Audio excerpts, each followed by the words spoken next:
Allah subhanahu wa ta'ala anasema, wala nabluwannakum bishay'in min alkhawfi walju'i wa naqsin min alamwali walanfusi wathamarat wabashiris sabirin. Allah subhanahu wa ta'ala asema, hakika tutawajaribu kwa mitihani mbalimbali, njaa, ukame, lakini vile vile na kuondokewa na nafsi, manake misiba. Katika moja ya vitu ambavyo Allah subhanahu wa ta'ala atawajaribu watu ni misiba. Na kuna mshairi asema, famal malu wal ahluna illa alwada'i fala budda yawman an turadda alwada'i. Mali pamoja na watu, watoto, wake, ndugu, wote ni amana, na kuna siku itahitajika hizi amana zirudishwe kwa mwenyewe. Umma wa Kiislamu umepata msiba wa kuondokewa na mmoja katika wanaochuoni wake wakubwa katika fiqh ya Kiislamu, na mwanachuoni huyu si mwingine ni Sheikh Abdul Aziz ibn Abdullah al-Sheikh, Allah subhanahu wa ta'ala amrehemu wa yudkhilhu fasiha jannatihi, Allahumma amin. Sheikh Abdul Aziz ibn Abdullah al-Sheikh huyu ni shekhe ambaye alizaliwa katika mji wa Makkah al-Mukarram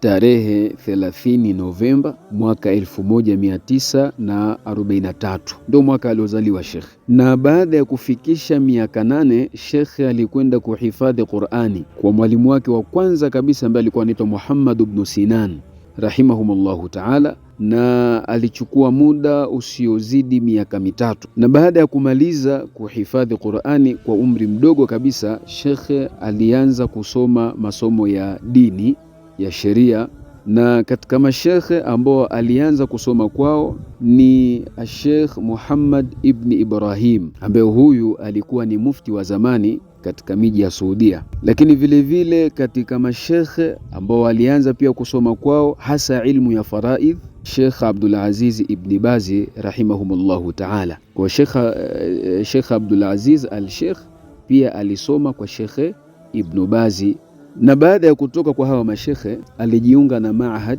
inayoitwa Imamu Da'wa ambao kiwango chake ni kiwango cha athanawi.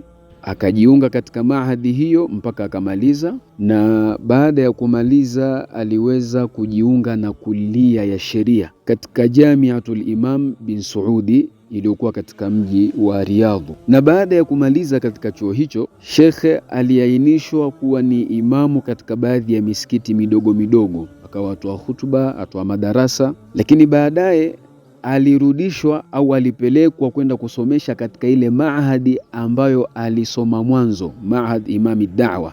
Alikwenda kusomesha pale, kisha vile vile baadaye akapelekwa katika jamia ya Muhammad bin Saudi ambao alimaliza pale, akawa ni katika mashekhe wa kuliyatu sharia na akiwa ni mmoja katika mashekhe wanaozijadili na kuzichambua risala za wanafunzi wanaomaliza chuo pale. Lakini baadaye shekhe alipata nafasi katika dola, yani dola ilimwainisha katika nafasi mbalimbali. Katika nafasi ambazo aliainishwa kwa upande wa dola ilimwainisha kama imamu na khatibu katika Masjidi Namira, katika msikiti unaoitwa Masjidi Namira katika eneo la Arafa. Shekhe akaainishwa pale kuwa ni imamu na ni khatibu, lakini baadaye vile vile akaainishwa kuwa ni mmoja katika wanaochuoni katika haia ya kibari ulama, katika lile jopo la wanaochuoni wakubwa wa Saudia. Baadaye shekhe akajumuishwa kuwa ni mmoja katika wanaochuoni hao, na vile vile shekhe aliainishwa kuwa ni mmoja katika wanaochuoni wa fatawa ya kudumu al-lajnatu daima, akawa pia ni mmoja katika wanaochuoni wa kamati hiyo ya kutoa fatwa mbalimbali, ambao kwa sasa hii kamati inaongozwa na Sheikh Saleh Al-Fauzani hafidhahullahu ta'ala.